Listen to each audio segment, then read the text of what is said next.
우리 안사랑교회가 2018년에 회복이라는 큰 주제를 하나 잡았습니다. 우리 안에 회복되어야 할 굉장히 많은 영역들이 있죠. 이 사순절 기간 동안에는 우리가 부르심이라는 주제를 가지고 성경에 나오는 40가지의 부르심을 우리가 추려내어서 함께 말씀을 나누고 있습니다. 굉장히 많은 사람들이 구원받은 것까지는 이해를 하는데 내가 그 다음에 어떤 사명으로 어떤 삶으로 부름받았는지를 잘 이해를 못하는 경우가 있어요. 그럴 경우에는 이 교회가 굉장히 약한 그냥 구원만 받은 공동체로 끝날 수가 있습니다. 그러지 않기 위해서 우리가 함께 기도해야 할 터인데 오늘부터 몇 주 동안 에스더서의 말씀을 함께 나누려고 합니다. 이 에스더서에서는 하나님께서 뚜렷하게 어떤 음성을 들려주거나 사람을 만나지 아니하시지만 이 모든 역사를 이루어 가시는 것을 우리가 보게 되고요. 만약에 하나님의 사람이라면 그렇게 역사하시는 하나님의 손에 붙들려서 어떻게 쓰임받을 것인가, 여기에 대한 말씀을 여러분과 함께 좀 나누려고 합니다. 우리가 성경에 대해서 묵상하고 또 배울 때는요, 늘 세계의 역사를 함께 좀 염두에 두었으면 좋겠어요. 왜냐하면 성경은 단순히 어떤 신화나 시나 어떤 동화 같은 그러한 이야기가 아니라 실제로 인류의 역사 속에서 하나님께서 어떻게 일하셨는지를 증거하는 책이기 때문에 그렇습니다.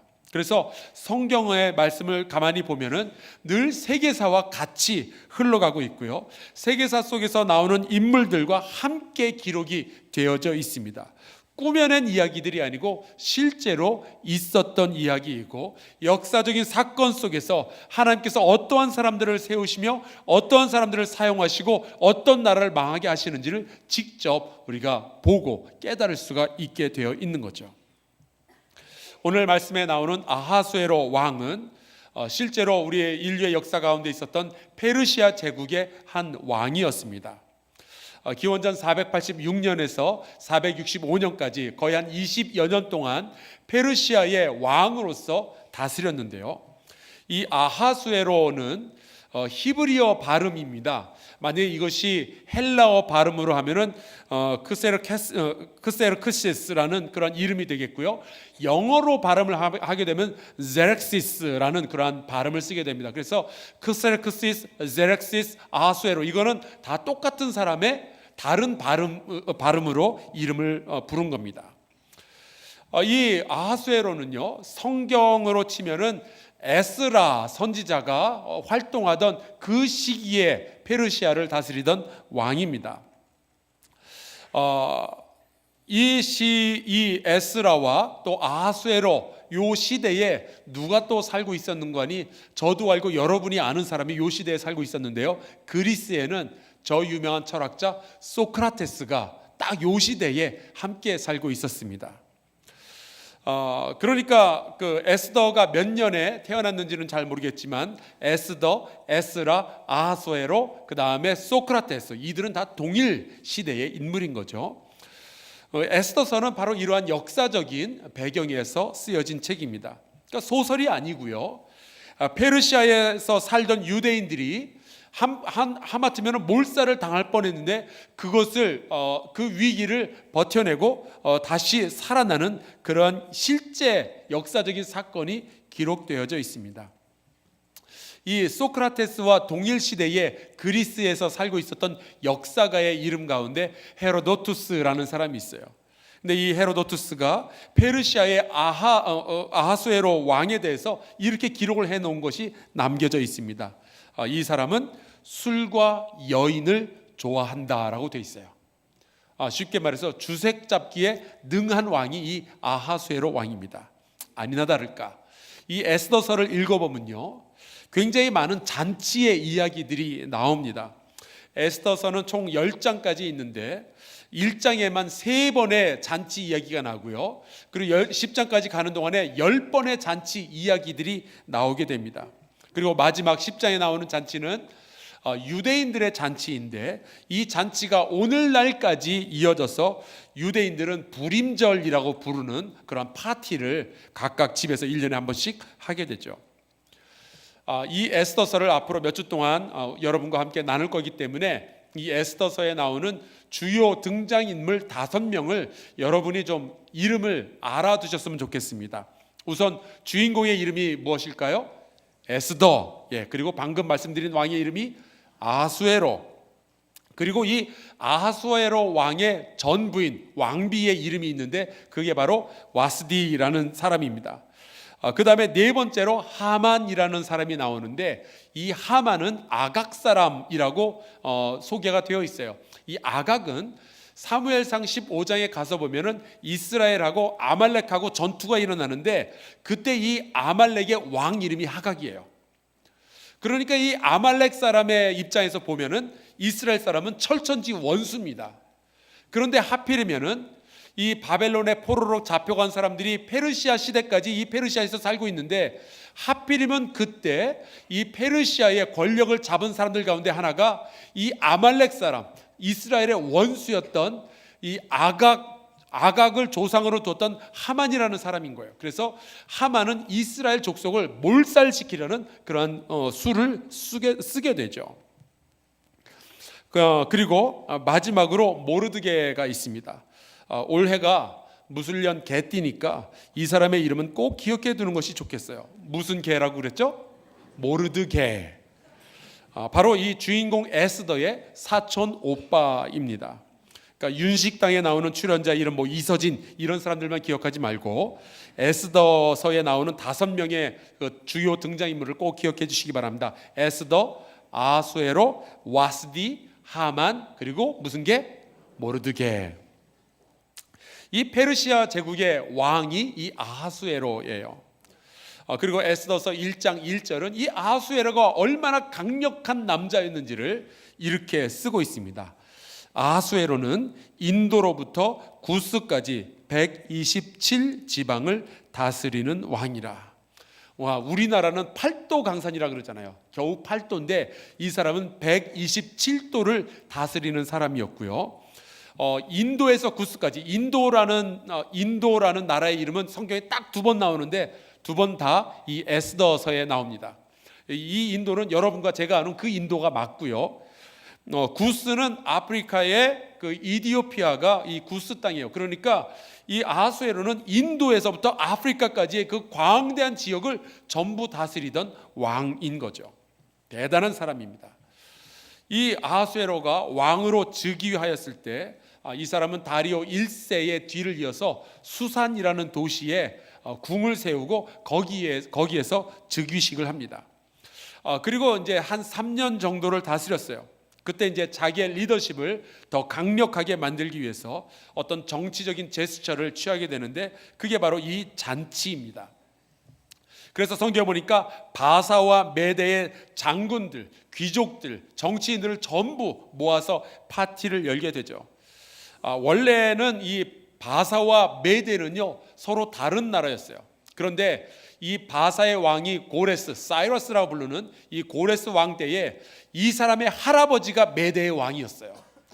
그런데 이 손주와 할아버지 사이에 전쟁이 일어납니다. 그래서 이 고레스가 이 할아버지를 이기고 그 나라를 병합해서 거대한 페르시아 제국을 세우게 되죠. 여기 손주 가지고 계신 분들 손주한테 잘해 주시기 바랍니다. 그래서 나라가 하나가 되긴 했지만 아무래도 페르시아 사람들과 메대 사람들 사이에는 좀 껄끄러움이 있었을 거예요. 그러니까 그것을 무마시키기도 하고 나라를 하나로 만들기도 할 겸 해서 그 양쪽의 사람들을 전부 초대해서 잔치를 열게 되는데 이게 어느 정도의 잔치였는가 하니 오늘 말씀 4절에 보니까 이 잔치의 기간이 얼마나 된다고 되어 있죠? 180일을 했다고 되어 있습니다. 여러분 하루 동안 손님 접대만 해도 그게 굉장히 지치는 일이잖아요. 또 우리 장례식을 치러본 분들은 알겠지만 3일장만 해도 그게 사람 굉장히 힘들게 하는데 180일 동안 수천 명의 사람들을 모아놓고 매일같이 잔치를 벌였다. 그래도 껐떡 없었던 사람이 이 아하수에로예요. 얼마나 돈이 많았고 얼마나 그 가진 물자가 많았는지 말이죠. 그래서 요즘 같으면은 이렇게 그 나라의 지도자가 180일 동안 잔치를 베풀면 국정감사감이죠. 그런데 그 시대에는 이 잔치가 이렇게 표현되어져 있어요. 그의 영화로운 나라의 부함과 위엄의 혁혁함을 나타내니라. 그러니까 이 아하수에로는 인도에서 구스까지의 영토를 다스리며 수백 명의 수천 명의 손님들을 데리고 6개월 동안 잔치를 벌일 수 있는 강력한 남자였습니다. 그런데 이 에스더서 1장 5절에 가보면은 이 나라의 모든 귀족들을 위한 잔치를 다 6개월 동안 마친 다음에 또 다시 두 번째 잔치가 열리는데 7일짜리 잔치가 열려요. 왕궁 후원 뜰에서. 이번에는 누구를 초대하느냐? 귀족과 정치인이 아니라 일반 백성들, 귀천을 막론하고 모든 사람들 와서 내가 베푸는 이 잔치에 참여하라. 그러면서 수산이라는 도시에 있는 모든 백성을 초대합니다. 스케일이 어마어마하지 않아요? 모든 백성이에요. 몇 명이 아니고.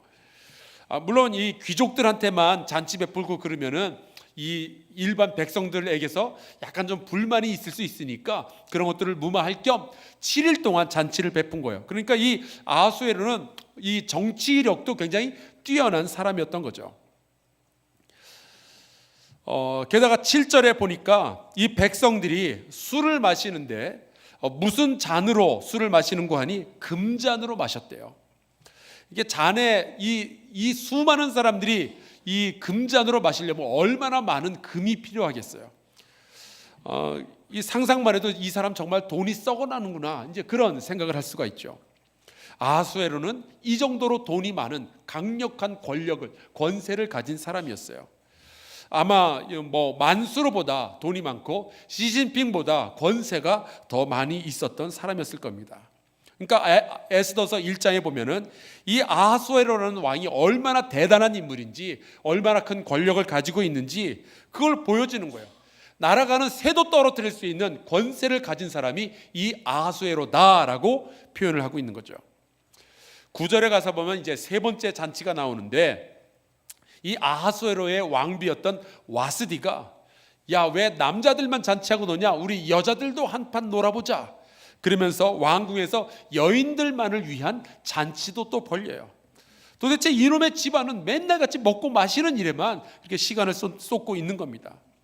그런데 이렇게 세 번의 잔치가 지나가면서 슬슬 사건이 터지기 시작합니다. 10절에 보니까 왕이 술에 취했대요. 여러분, 술에 취하면은 어떤 일들이 벌어지는지 아시죠? 모르는 척 하시지만 알고 계신다고 제가 아는 분이 몇 분 좀 여기 계십니다. 사람이 술에 취하면 이상한 행동들을 하기 시작하죠. 그걸 이제 주사라고 부르는데 저는 술은 입에도 못 대요. 저는 못 마십니다. 그런데 저는 대학교 다닐 때 신학교를 다닌 게 아니라 산업공학을 전공했기 때문에 우리 과의 선배들하고 같이 술자리에 갈 일들이 좀 있었어요.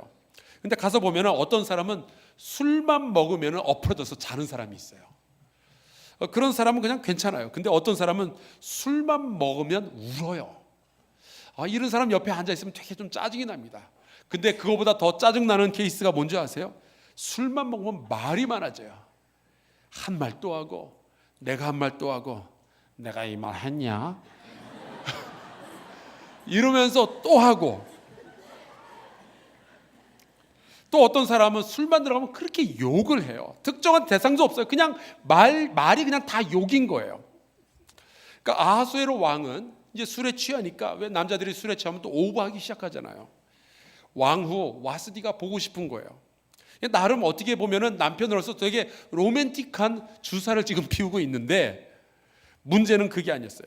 와스디를 부르는데 그냥 보고 싶다라고 부른 것이 아니라 성경에 보니까 11절에 이렇게 되어 있습니다. 그의 아리따움을 뭇 백성과 지방관들에게 보이게 하라 하니 이는 왕후의 용모가 보기에 좋음이라. 그러니까 이 왕이 말이죠, 어떤 생각을 했는가 하니 거기에 술 취한 남자들이 쫙 깔려 있는데 거기에 내 와이프가 얼마나 예쁜지를 보여주려고 예쁘게 차려입고 나와서 술 취한 남자들한테 너의 용모를 보여주란 거예요. 그때 사건이 터집니다. 12절. 그러나 왕후 와스디는 내시가 전하는 왕명을 따르기를 싫어하니, 그 권력이 어마어마한 사람의 그 명령을 싫어하니 그 얘기를 듣고 왕이 진노하여 마음속이 불붙는 듯 하더라. 한 성깔 하는 여자죠. 근데 어떻게 생각해보면 당연해요. 세상에 어떤 여자가 이런 걸 좋아하겠어요? 술 취한 남자들 앞에서 자기의 아름다움 보여줘서 뭐 하게요? 동물원 원숭이도 아니고 자기 남편으로부터 이렇게 물건 취급받는 것에 대해서 이 왕비가 자존심이 상한 거예요. 그래서 왕의 명령을 거부합니다. 그러니까 에스더서 1장 1절부터 11절까지는 왕이 분위기가 좋았어요. 매일같이 술 퍼마시고 음식 먹고 잔치하고 좋았어요.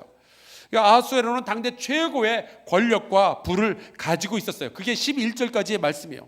감히 어느 누구도 아하수에로에게 거역할 수 없었겠죠. 그런데 그렇게 엄청난 권력을 지니고 있었던 아하수에로였지만 자기 아내의 마음까지 움직일 수는 없었던 거예요. 그 순간에 이 아하수에로는 그 엄청난 권력을 가진 남자가 아내 하나 어쩌지 못하는 힘없는 남자로 순식간에 전락을 해버린 거예요. 백성들의 눈에는 아하수에로가 모든 것을 움직일 권세를 가진 것처럼 보였지만 아하수에로는 이 순간 깨닫는 거죠. 나 같은 남자도 내 아내의 마음을 함부로 움직일 수가 없구나. 이 에스더서를 보면서 제가 가지게 된 질문이 하나 있었어요. 이 아하수에로도 자기가 모든 것을 다 할 수 있을 것처럼 생각했지만 그렇게 여자 하나도 움직이지 못한다면 진정한 권세란 어떤 것일까? 정말로 이 세상을 움직이고 사람의 마음을 움직이는 권세를 가진 이는 누구일까? 여러분, 에스더서는요 바로 그거를 말하려고 쓰여진 책이에요. 성경에 66권의 책이 있는데 그 가운데 에스더서만 가지고 있는 아주 독특한 특징이 하나 있습니다. 저하고 여러분하고 이걸 놓고 좀 내기를 걸었으면 좋겠는데, 에스더서의 특징은요, 그 에스더서 1장부터 10장까지 아무리 읽어봐도 하나님의 이름이 언급되지 않아요. 단 한 번도 나오지 않습니다. 내기할게요. 만약 여러분이 에스더서를 읽다가 하나님의 이름 비슷한 거라도 나오면은 저한테 가져오세요. 제가 1만 원 드릴게요. 만약에 못 찾으시면 여러분 전부가 저에게 10,000원씩 주시기 바랍니다. 제가 이길 거예요. 에스더서에는 하나님의 이름도 나오지 않고 하나님이 전면에 등장하지 않습니다. 그런데 이 성경의 결론은 이거예요. 페르시아의 역사는 그렇게 보이지 아니하시는 하나님이 움직이고 계셨다. 아하수에로도 나중에 나오는 하만도 자기가 이 나라에서 최고의 권력을 가졌다고 생각을 했어요. 하지만 하나님께서 모든 것을 배후에서 움직이고 계셨던 거예요. 바로 그것이 에스더서의 메시지입니다. 이 말씀을 읽으면 읽을수록 하나님의 이름이 한 번도 안 나오는데도 불구하고 우리는 여지껏 하나님의 이름이 안 나오는 거나 깨닫지도 못하고 에스더서를 읽었다면요, 그게 너무나도 당연해요. 왜냐? 읽으면 읽을수록 하나님이 느껴지거든요. 하나님께서 일하시는 것처럼 보여지거든요. 그러니까 여지껏 하나님의 이름이 안 나오는 것도 모르고 그렇게 읽었던 거예요. 여러분, 하나님의 모습은 우리의 일상생활 가운데도 눈앞에 보이질 않아요. 하나님은 영이시기 때문에 우리의 눈에 그렇게 보이는 분이 아니죠. 안 보이지만 그 하나님은 인류의 역사 가운데서 개입하시며 우리의 인생을 만지시고 세우시고 인도하시는 분이심을 믿습니다. 우리는 그것을 섭리라고 불러요. 우리의 현실 세계를 보면은 돈을 많이 가진 사람이 세상을 주무르는 것 같아 보여요. 지위가 높은 사람이 세상을 마음대로 움직이는 것 같아 보여요. 많이 배운 사람들이 능력이 더 있어 보여요. 그러나 아니에요. 여러분, 요즘 미투 하면서 그 과거에 권력을 가졌던 사람들, 힘 가졌던 사람들의 그 과거 그 성폭력 전력들이 다 드러나니까 문학계의 원로들이 쓰러지고 연극계와 음악계의 권력자들이 쓰러지는 거 보세요. 여러분, 진정한 권세는 사람들이 가지고 있지 않아요. 저는 목회를 하니까 우리 성도들의 아픈 이야기들을 많이 듣게 됩니다. 제가 보니까요, 아픔은 돈 없는 사람들, 가난한 사람들한테만 있지 않더라고요. 실패한 사람들만 아픔을 경험하지 않더라고요. 우리가 부러워할 만한 환경을 가진 사람들도요, 집에서 숨죽여서 우는 사람들이 얼마나 많이 있는지 몰라요. 우리가 보기에 깜짝 놀랄 정도로 잘 사는 사람들 같은데, 여러분, 우리 성도들 가운데 불면증으로 고생하시는 분들이 얼마나 많이 있는지 몰라요. 여러분, 엄마들 그런 거 느끼지 않으세요? 남의 집 아이들은 다 잘 되는 것 같아요. 학교도 좋은 데 가는 것 같고, 직장도 잘 얻는 것 같고, 근데 우리 집 애들은 왜 이 모양이냐, 이런 생각 하실지 모르겠어요. 여러분, 제가 목회하다 보니까 비밀을 하나 깨달았어요. 엄마들은요, 자기 집 자식 안 된 거는 철저하게 비밀로 붙여요. 잘 된 것만 이야기해요. 남들한테 우리 자식 잘 된 것만 이야기하니까 이쪽 엄마가 듣기에는 저 집 자식들은 다 잘 되는 것처럼 보이는 거예요. 천만에요. 그렇지 않아요. 깊이 들어가 보면 다들 말 못할 사정들, 아픔들이 있어요. 남의 자식 잘 되는 것 같고 우리 자식 안 되는 것 같다고 여러분 너무 걱정하지 마세요. 그쪽도 잘 안 되고 있어요. 여러분, 자식이 속을 썩이면 내가 낳고 내가 기른 자식도 마음대로 안 돼요. 그럴 때 여러분들은 어떻게 하십니까? 내 한계가 드러날 때, 아무것도 할 수가 없을 때. 제가 미국에서 목회할 때 코코라는 별명을 가진 딸을 가진 그 부모가 있었어요. 아빠는 똑똑하고 유능한 변호사였고요. 그런데 이 집의 큰딸이 고등학교 들어가면서부터 빗나가기 시작하는데, 이 아이가 막 담배 피우고 어디 가서 마약하고 들어오고 술 마시고, 어느 날 보면 뭐 이런 데다 문신해가지고 들어오는 거예요, 집을. 그리고 어느 날 남자애랑 눈 맞아가지고 둘이서 그냥 뛰쳐나가지고 동거하고. 이 엄마가 얼마나 오랫동안 울면서 이 딸 때문에 기도했는지 몰라요. 얼마 전에 연락이 왔는데 이 딸이 회개하고 돌아왔대요. 하지만 그 애가 그렇게 방황하는 동안 제가 봤어요. 그 부모가 얼마나 함께 방황을 했는지, 뭘 해야 될지 몰라가지고. 다행히 그 엄마가 하나님을 붙들더라고요. 여러분, 우리가 가지고 있는 지혜와 우리가 가지고 있는 권위와 권세와 권력 가지고, 그거 가지고도 풀 수 없는 인생의 문제는 허다해요. 여러분 알고 있잖아요. 입 가만히 다물고 있지만 여러분 다 알고 있는 거 저 알고 있어요. 여러분, 우리 믿는 사람들은요, 우리가 풀 수 없는 문제들을 만났을 때, 우리의 한계를 만났을 때, 내가 어찌할 수 없는 그런 상황에 처했을 때 진정한 권세자이신 하나님 앞에 무릎 꿇어야 할 줄로 믿습니다. 우리 인생의 주인 되신, 역사를 움직이시는 그 하나님을 바라봐야죠. 혹시 여러분의 식구, 여러분의 자녀들 가운데 여러분의 힘으로 어찌할 수 없는 그런 문제들이 있다면 가만히 있지 말고, 세상적인 방법 쓰려고 하지 말고, 애들하고 싸우고 우기고 그러지 말고, 인생과 역사를 배후에서 섭리하시며 움직여가시는 그 하나님 앞에 무릎 꿇고 기도하시기를 주의 이름으로 축원합니다. 그런 자들이 여호와의 능력을 보게 될 줄로 믿습니다. 역대상 29장 11절에 이런 말씀이 있어요. 여호와여, 위대하심과 권능과 영광과 승리와 위엄이 다 주께 속하였사오니 천지에 있는 것이 다 주의 것이로소이다. 오직 하나님만이 진정한 권세를 누린 분이셔요. 세상의 권력이 아니라, 세상의 지혜가 아니라 하나님의 섭리가 우리를 다스립니다. 하나님은 세울 자를 세우시고 낮출 자를 낮추시고, 그리고 일으킬 자를 일으키시고 무너뜨릴 자를 무너뜨리시는 분이셔요. 그 하나님의 섭리를 믿고 기도하는 자를 하나님께서는 잠잠히 배후에서 이끌어 가시는 거예요. 출애굽기 10장에 보면은 출애굽을 했던 이스라엘 백성이 열심히 도망을 치다가 보니까 홍해가 가로막혀져 있는 거예요. 뒤에서는 애굽의 군대가 쫓아오고, 그때 이스라엘 백성이 부르짖죠. 모세, 우리를 여기서 죽이려고 여기까지 끌고 왔느냐, 책임져라. 그때 이 모세는 자기의 능력의 한계를 보게 됩니다. 더 이상 어찌할 수가 없잖아요. 그때 모세가 여호와 앞에 나아가 부르짖으며 기도를 하죠. 진정한 권세를 지니신, 진정한 모든 세계의 권력을 가지신 그 하나님께 부르짖습니다. 여러분, 우리가 힘이 없을 때, 한계에 부딪힐 때 모든 권세를 주신, 역사를 움직이시는 그 하나님께 부르짖으며 기도하는 저와 여러분 되기를 간절히 축원합니다. 아하수에로는 세상의 모든 권력을 자기가 다 가졌다고 생각을 했는데, 그래서 자기의 위대함을 보여주려고 그렇게 수많은 사람들을 모아다 놓고 180일 동안 잔치를 베풀고 또 7일 동안 잔치를 베풀고 금잔으로 술을 돌렸는데 자기 아내 하나를 어쩌지를 못하는 거예요. 그때 아하수에로가 자기의 한계를 깨닫고 하나님 앞에 무릎을 꿇었어야 되는데 이 사람은 그럴 줄 몰랐어요. 그래서 대신에 13절에 보니까 왕이 이런 사례를 잘 알고 있는 참모들한테 자기 말을 듣지 않은 왕비를 어떻게 처치할까 물어보죠. 그 참모들 가운데 무무간이라는 사람이 등장합니다.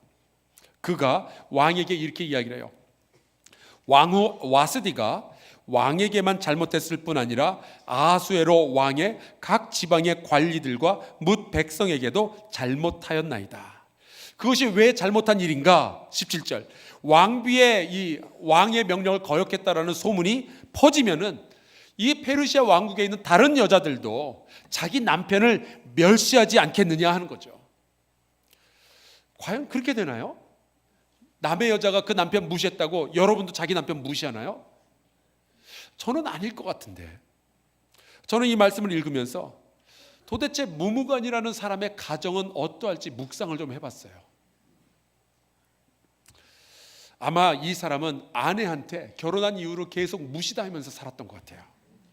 안 그래도 자기 마누라 때문에 힘들었는데 요번에 버릇 좀 고쳐보자, 왕의 법규를 세워가지고 이 마누라가 나한테 꼼짝 좀 못하게 해보자, 아마 이런 생각을 했던 것 같아요. 그래서 말하죠. 왕비를 폐하시고 새로운 왕후를 들이소서. 여자들이 남자들 얕보고 무시하고 구박하지 못하도록 조서를 내리소서. 그리고서 뭐라고 하는 거 아니? 20절에 나와요. 왕의 조서가 이 광대한 전국에 반포되면 귀천을 막론하고 모든 여인들이 그들의 남편을 존경하리이다. 여성 여러분 대답해 보세요. 법이 만들어지면 여러분이 남편을 존경하게 될까요? 아니요. 남자분들 잘 들으세요. 아니래요. 여러분, 존경은 법을 세워서 받는 것이 아니죠.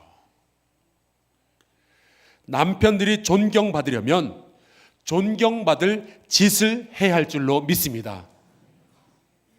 여자분들만 아멘 하시는 것 같았어요. 무무간의 말을 들은 이 아하수에로 왕은 그렇게만 하면 자기의 권세가 다시 강력해져서 온 세상뿐만 아니라 여자들도 자기가 다 통치하게 될 줄로 생각을 해요. 근데 여기에서 아이러니가 있죠. 아하수에로가 자기 권력으로 안 되는 일이 있으니까 결국 이 아하수에로가 의지했던 것은 무언가요? 주변 사람들의 말이에요. 그리고 법령을 세우면 뭔가 될까 싶어서 법령과 규칙들, 이런 것들을 의지하기 시작하는 거죠. 그래서 정말로 왕후 와스디를 폐위시켜 버립니다. 그래서 이 왕비가 폐위됐다라는 소문이 전국에 퍼지면은 정말로 여자들 가운데 이 페르시아에 있는 남편을 존경하자라는 운동이 여자들 사이에 퍼질 것 같아요. 제 생각에는 아니에요. 우리 여자들이 그럴 사람들이 아니죠. 여러분, 존경이라는 것은 누군가가 나를 사랑하고 희생했을 때 일어나는 감정 아닌가요? 그때 우리는 존경하죠. 에베소서 5장 25절 말씀, 남편들아 아내 사랑하기를 그리스도께서 교회를 사랑하시고 그 교회를 위하여 자신을 희생하여 주심같이 하라. 그리스도께서 교회를 위해서 희생해서 자기 자신을 내어준 것처럼 남편이 아내를 사랑하고 그렇게 희생할 때 그제서야 남편은 가정의 머리가 된다라는 것이 에베소서 5장의 말씀이에요. 여러분, 그때 존경받는 겁니다. 법을 세운다고 존경받는 게 아니죠. 우리 집은 원래 이래 그러면서 막 아내한테 우기고 그런 걸로 되는 것이 아니에요. 참된 존경은 법으로 만들어지는 것이 아니라 사랑으로 만들어지는 겁니다. 아하수에로 왕은 자기의 권력 가지고 존경받질 못해요. 그래서 왕은 무무간의 말대로 움직이기 시작하죠. 나라의 모든 여자들은 남편을 존경하라라는 법을 만들어서 발표를 합니다. 남편이 자기의 집을 주관하게 하라 발표해요. 그래서 페르시아의 모든 여자들이 이 법 때문에 과연 남자들 앞에서 무릎 꿇게 되었을까? 모든 일에 순종적으로 변했을까? 글쎄요. 우리 한사람교회 올해 주제가 회복인데 남편들이 잃어버린 그 남편의 권위를 회복하자 생각을 해가지고 남편 존경 이런 글자 써붙여가지고 막 교회 현수막에다 붙이고 캠페인 벌이고 그러면은 아마 여자들은 존경하기는커녕 남자들을 더 구박할 거예요. 비겁하다. 결국 와스디 왕비는 폐위가 되긴 됩니다. 근데 폐위될 때 이 와스디 왕비는 무슨 생각을 했을까요? 성경에는 나오지 않아요. 저 혼자 생각을 해봤어요. 이거 하나는 제가 장담할 수 있을 것 같아요. 와스디 왕비가 폐위되면서 야, 내 남편이 정말 존경스럽다, 정말 권력이 있구나, 그런 생각을 했을까? 아니에요. 아마 와스디는 폐위되면서 이런 생각했을 거예요. 참 좀스럽다. 남자가 이것밖에 안 되냐. 고린도전서 1장 25절에 이런 말씀이 있어요. 하나님의 어리석음이 사람보다 지혜롭고 하나님의 약하심이 사람보다 가하니라. 여러분, 우리는 무엇을 붙잡으며 무엇을 의지하면서 살아가야 할까요? 아하수에로 왕처럼 자기의 권력을 의지하면서 살아가야 될까요? 아니면 주변 사람들의 지혜를 의지하면서 살아갈까요? 역사를 바꾸기 위해서, 사람을 바꾸기 위해서 법령을 우리가 의지하면서 살아가야 될까요? 아니에요. 에스더서를 통해서 하나님께서 우리에게 말씀하시는 것은 이겁니다. 내가 진짜다. 진정한 권세를 가진 이는 이 세상에 나밖에 없다.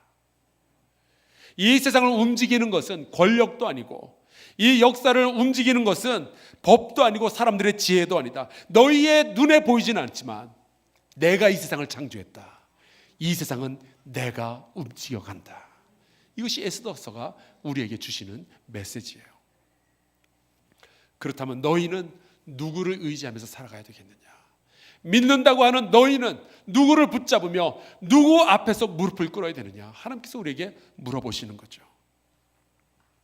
사랑하는 성도 여러분, 권력이 아니라, 부요함이 아니라, 사람들의 지혜가 아니라, 법과 규칙이 아니라 여호와 하나님을 의지하면 그 하나님께서 여러분의 생애를 책임져 주실 줄로 믿습니다. 그 하나님의 섭리에 여러분의 인생을 맡기게 되기를 간절히 축원합니다.